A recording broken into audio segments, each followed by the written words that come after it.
Video में हम पढ़ेंगे डेविड स्टन का व्यवस्था सिद्धांत। और यहाँ पर व्यवस्था का मतलब है राजनीतिक व्यवस्था।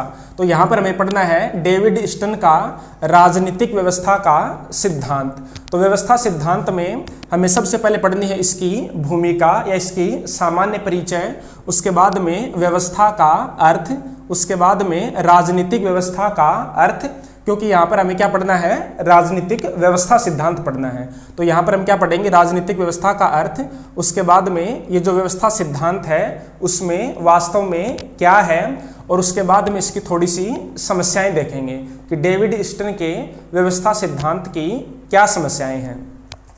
जो व्यवस्था सिद्धांत है वो एक तो है डेविड स्टन का और दूसरा है आमंड तथा पॉवेल का, आमंड और पॉवेल का।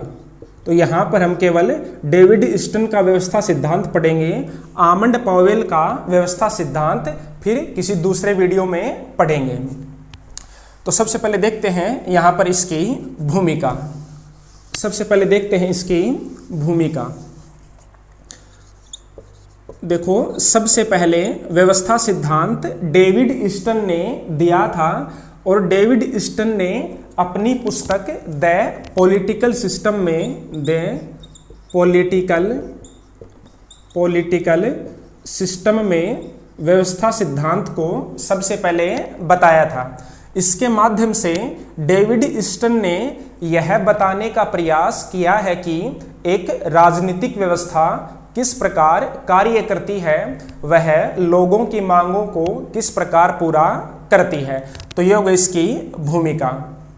एक बार फिर से सुन लो कि डेविड स्टन ने सबसे पहले राजनीतिक व्यवस्था सिद्धांत के बारे में अपनी पुस्तक the political system, political system का मतलब क्या होता है, पॉलिटिकल का मतलब राजनीतिक, सिस्टम का मतलब व्यवस्था।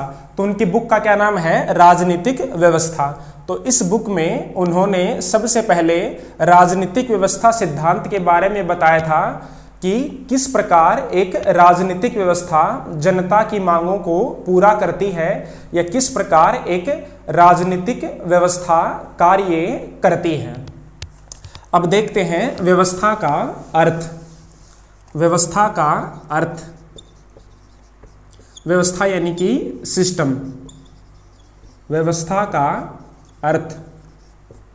तो व्यवस्था अंतः क्रियाओं का एक समूह होती है। व्यवस्था क्या होती है, अंतः क्रियाओं का, अंतः क्रियाओं का समूह होती है। जैसे सामाजिक व्यवस्था, राजनीतिक व्यवस्था, अर्थव्यवस्था, ये सभी क्या होती हैं, व्यवस्थाएं होती हैं। तो इन व्यवस्थाओं में अंतः क्रियाओं का समूह होता है। तो अंतः क्रियाओं के समूह को क्या कहा जाता है, व्यवस्था कहा जाता है। जैसे हमारा शरीर भी एक व्यवस्था है, इसमें भी बहुत सारी क्रियाएं, अंतः क्रियाएं होती रहती हैं। तो मूलतः है जो व्यवस्था सिद्धांत था वो जीव विज्ञान में आया था। कहाँ पर आया था, जीव विज्ञान में आया था। व्यवस्था सिद्धांत मूलतः है जीव विज्ञान में आया था और यहाँ से राजनीति विज्ञान में फिर डेविड स्टन इसको लेकर के गए थे। तो व्यवस्था क्या होती है, अंतः क्रियाओं का समूह होती है। और किसी भी व्यवस्था में तीन विशेषताएं या इसके तीन लक्षण पाए जाते हैं। पहली होती है सर्वव्यापकता, सर्वव्यापकता। दूसरी होती है एक दूसरे पर आश्रित, एक दूसरे पर आश्रित, एक दूसरे पर आश्रित। और तीसरा होता है सीमाएं, सीमाएं। तो सर्वव्यापकता का मतलब क्या होता है कि एक जो व्यवस्था होती है उसमें बहुत सारी अंतः क्रियाएं शामिल होती हैं, यानी कि एक व्यवस्था बहुत ज़्यादा व्यापक होती है। दूसरा है जितनी भी अंतः क्रियाएं होती हैं व्यवस्था में वे एक दूसरे पर आश्रित होती हैं। यदि एक क्रिया प्रभावित होती है या व्यवस्था का कोई एक अंग प्रभावित होता है तो उसका प्रभाव दूसरे अंग पर भी पड़ता है। जैसे हमारा शरीर एक व्यवस्था है, यदि हमारे सर में दर्द होता है तो उसका प्रभाव पूरे शरीर पर पड़ता है। और तीसरा होता है सीमाएं। प्रत्येक व्यवस्था की एक सीमा होती है। सीमा का मतलब है कि प्रत्येक व्यवस्था एक बिंदु से प्रारंभ होती है और एक निश्चित बिंदु पर समाप्त हो जाती है। व्यवस्था की सीमा का मतलब है कि एक व्यवस्था एक निश्चित बिंदु से प्रारंभ होती है और एक निश्चित बिंदु पर या एक निश्चित स्थान पर उसका अंत हो जाता है। तो ये हो गई हमारी व्यवस्था। तो व्यवस्था क्या होती है? अंतः क्रियाओं का समूह होती है। अब देखते हैं, पहले एक बात समझो कि कोई भी व्यवस्था है वो राजनीतिक व्यवस्था कब बनती है? जब किसी व्यवस्था में सत्ता, शक्ति, नियम ये चीजें आ जाती हैं, ये बातें आ जाती हैं, तो वह व्यवस्था फिर राजनीतिक व्यवस्था बन जाती है। किसी भी व्यवस्था में जब ये तीनों चीजें आ जाती हैं तब वह राजनीतिक व्यवस्था बन जाती है। अब देखते हैं कि राजनीतिक व्यवस्था का क्या अर्थ होता है। राजनीतिक व्यवस्था का अर्थ, राजनीतिक व्यवस्था का अर्थ। अब डेविड स्टन राजनीतिक व्यवस्था का क्या अर्थ बताता है वो देखते हैं। तो राजनीतिक व्यवस्था किसी समाज के अंदर अंतः क्रियाओं की एक प्रणाली होती है जिसके द्वारा मूल्यों का आधिकारिक आवंटन किया जाता है। अब इसको लिख करके बता देता हूं, थोड़ा सा टाइम लगेगा, ध्यान से देखना। राजनीतिक व्यवस्था किसी समाज के अंदर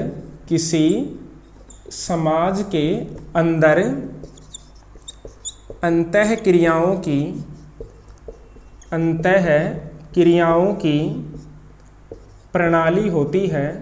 प्रणाली होती है, जिसके माध्यम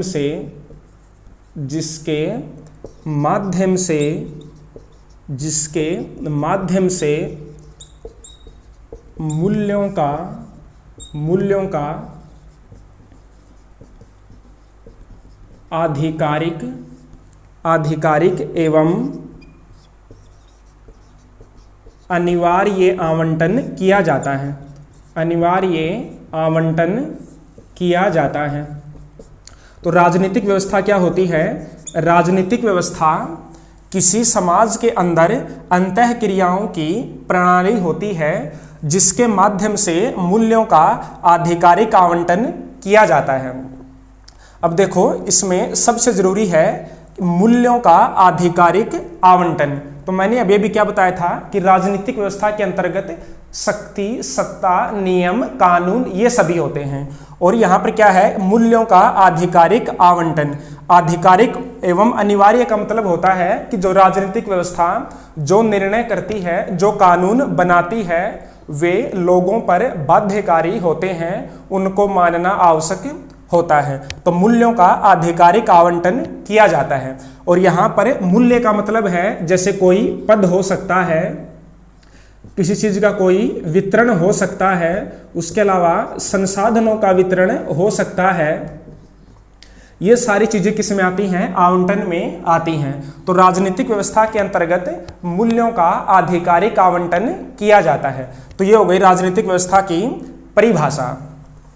अब देखते हैं व्यवस्था सिद्धांत। व्यवस्था सिद्धांत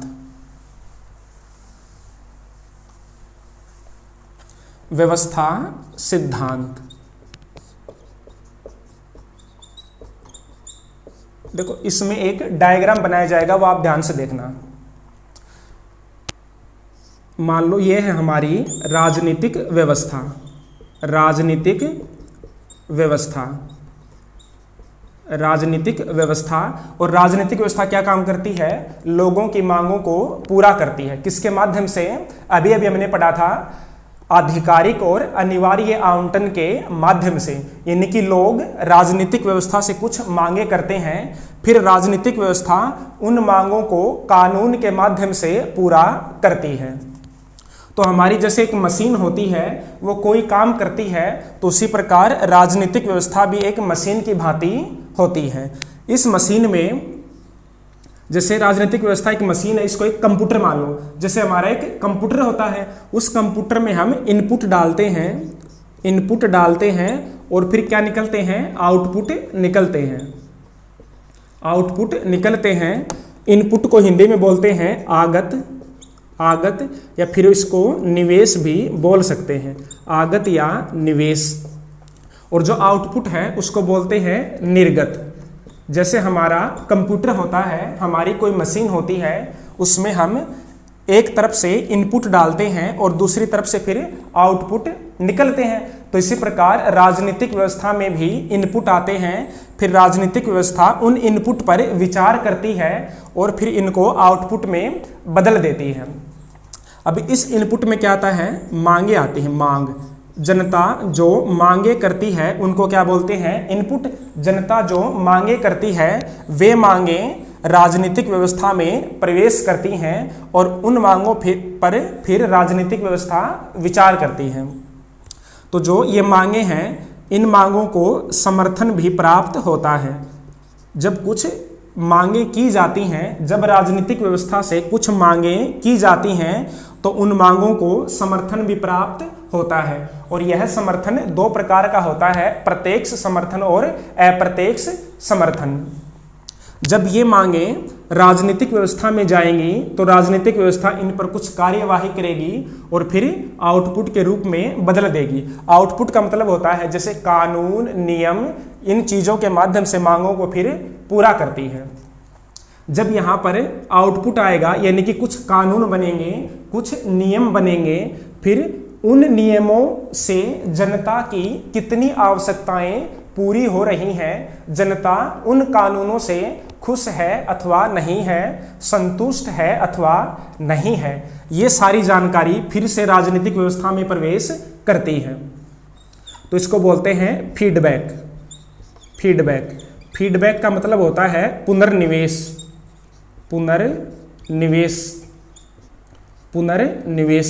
पुनर्निवेश का मतलब है, देखो यहाँ पर क्या है, निवेश, और पुनर्निवेश का मतलब है कि जो निवेश किया गया था वो फिर से आए, उसको बोलते हैं पुनर्निवेश।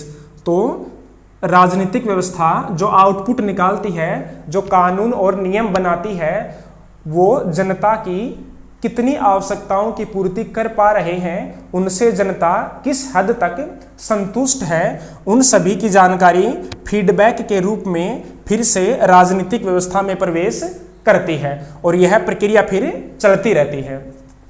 और ये जो सारी प्रक्रिया होती है यह एक पर्यावरण में संपन्न होती है। ये क्या हो गया हमारे, इसके बाहर क्या होगा, ये पर्यावरण। क्या हो गया, ये पर्यावरण। और ये पर्यावरण कैसा होता है, सामाजिक पर्यावरण होता है। ये जो राजनीतिक व्यवस्था की सारी प्रक्रियाएं हैं, इनपुट, आउटपुट, फीडबैक, ये सारी की सारी एक सामाजिक पर्यावरण में होती हैं, समाज में होती हैं। कोई भी राजनीतिक व्यवस्था शून्य में कार्य नहीं कर सकती है, उसके लिए समाज का होना आवश्यक होता है, जिसको बोलते हैं सामाजिक पर्यावरण। तो ये हो गया हमारा व्यवस्था सिद्धांत। अभी इस व्यवस्था सिद्धांत में जो चीजें हैं इनको एक एक करके समझते हैं। सबसे पहले देखते हैं इनपुट। तो इनपुट क्या होता है कि जो जनता द्वारा जो मांगे की जाती हैं वे इनपुट के रूप में राजनीतिक व्यवस्था में प्रवेश करती हैं। ये मांगे जितनी अधिक मजबूत होंगी उतनी ही मजबूती से राजनीतिक व्यवस्था में प्रवेश करेंगी और राजनीतिक व्यवस्था पर उतना ही अधिक दबाव होगा कि वह इन मांगों की पूर्ति करे, इन मांगों को पूरा करे। तो ये तो हो गया इनपुट। उसके बाद में समर्थन। समर्थन दो प्रकार का होता है, प्रत्यक्ष और अप्रत्यक्ष समर्थन। किसी भी मांग को जितना ज़्यादा समर्थन मिलेगा वह मांग उतनी ही मजबूती के साथ राजनीतिक व्यवस्था में प्रवेश करेगी। फिर राजनीतिक व्यवस्था क्या करेगी, राजनीतिक व्यवस्था इन मांगों पर विचार करेगी और जो उचित मांगे होंगी उनको पूरा करने का प्रयास करेगी। इसको बोलते हैं राजनीतिक व्यवस्था की क्षमता। राजनीतिक व्यवस्था जनता की मांगों को किस हद तक पूरा कर पा रही है उसको बोलते हैं राजनीतिक व्यवस्था की क्षमता, यानी कि उसकी कैपेसिटी। और राजनीतिक व्यवस्था क्या होती है ये हम पढ़ चुके हैं कि जो जनता की मांगों को निर्गत के रूप में बदलती है उसको राजनीतिक व्यवस्था कहा जाता है, या फिर जिसके माध्यम से मूल्यों का अनिवार्य और आधिकारिक आवंटन किया जाता है उसको राजनीतिक व्यवस्था कहा जाता है। अब राजनीतिक व्यवस्था क्या करती है, जनता की मांगों पर विचार करती है और फिर आउटपुट उत्पन्न करती है। इस आउटपुट में क्या क्या शामिल होता है, इस आउटपुट में नियम कानून आदि शामिल होते हैं। इसके अलावा जो राजनीतिक व्यवस्था या सरकार जो वादे करती है वे भी आउटपुट के अंतर्गत शामिल होते हैं। अब जब आउटपुट आ गया हमारे पास, यानी कि राजनीतिक व्यवस्था ने जनता की मांगों को पूरा करने के लिए नियम कानून वादे ये सभी कर लिए, तो अब देखा जाता है कि जनता इन मांगों की पूर्ति से या इन कानूनों से कितनी संतुष्ट है, उसकी कितनी आवश्यकताओं की पूर्ति हो रही है। अब ये सभी चीजें फीडबैक के रूप में या पुनर्निवेश के रूप में फिर से राजनीतिक व्यवस्था के पास इनपुट के रूप में जाती हैं और यह प्रक्रिया चलती रहती है। पहले मांगे आती हैं, यहाँ पर जाती हैं, फिर यह प्रक्रिया होती है, फिर यह प्रक्रिया होती है, ऐसे यह प्रक्रिया चलती रहती है। तो ये हो गई हमारा व्यवस्था सिद्धांत। इस डायग्राम को आप अच्छे से ध्यान में रख लेना। इसके अलावा इसके लिए आपको एक PDF भी मिल जाएगी। अब देखते हैं इसकी कुछ समस्याएं, व्यवस्था सिद्धांत की समस्याएं। व्यवस्था सिद्धांत की समस्याएं, तो पहली समस्या तो यह है कि यह क्रांति को परिभाषित नहीं करता। क्रांति को परिभाषित नहीं करता, परिभाषित नहीं करता है। यह नहीं बताता है कि लोगों द्वारा क्रांति कब की जाती है। इसका मतलब है कि यह समाज में या राजनीतिक व्यवस्था में बदलाव नहीं चाहता है, बल्कि किसका समर्थक है, यथास्थितिवाद का समर्थक है, यथास्थितिवाद का समर्थक है। और दूसरी समस्या यह है कि यह केवल राजनीतिक विकास की बात करता है, राजनीतिक विकास की बात करता है, जबकि राजनीतिक पतन की बात नहीं करता है। डेविड ईस्टन केवल राजनीतिक विकास की बात करता है, पतन की बात नहीं करता है।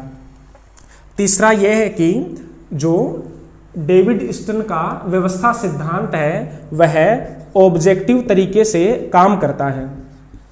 ऑब्जेक्टिव का मतलब होता है वस्तुनिष्ठ, वस्तुनिष्ठ तरीके से काम करता है। यह सब्जेक्टिव यानी कि व्यक्तिनिष्ठ तरीके से काम नहीं करता है। इसका मतलब है कि डेविड ईस्टन व्यवस्था सिद्धांत को एक मशीन या एक कंप्यूटर की भांति काम में लेता है, वह इसको वस्तुनिष्ठ तरीके से प्रयोग करता है, व्यक्तिनिष्ठ तरीके से प्रयोग नहीं करता है। जबकि राजनीतिक व्यवस्था में व्यक्ति ही पाए जाते हैं, व्यक्तियों का व्यवहार बदलता रहता है, तो इसलिए राजनीतिक व्यवस्था को ऑब्जेक्टिव तरीके से अध्ययन नहीं किया जा सकता है। इसके अलावा चौथी समस्या यह है कि यह मानता है कि राजनीतिक व्यवस्था पर पर्यावरण का प्रभाव पड़ता है, सामाजिक पर्यावरण का प्रभाव पड़ता है, लेकिन इसके साथ साथ यह राजनीतिक व्यवस्था की स्वायत्तता की बात भी करता है, राजनीतिक व्यवस्था की स्वायत्तता की बात भी करता है। तो ये दोनों बातें इसकी विरोधाभासी हैं। तो ये हो गए व्यवस्था सिद्धांत की समस्याएं या इसकी आलोचना। इसके अलावा इसका महत्व यह है कि व्यवस्था सिद्धांत ने ही सबसे पहले यह बताने का प्रयास किया कि एक राजनीतिक व्यवस्था किस प्रकार कार्य करती है, एक राजनीतिक व्यवस्था की क्षमता कितनी होती है। तो ये हो गया हमारा डेविड ईस्टन का व्यवस्था सिद्धांत।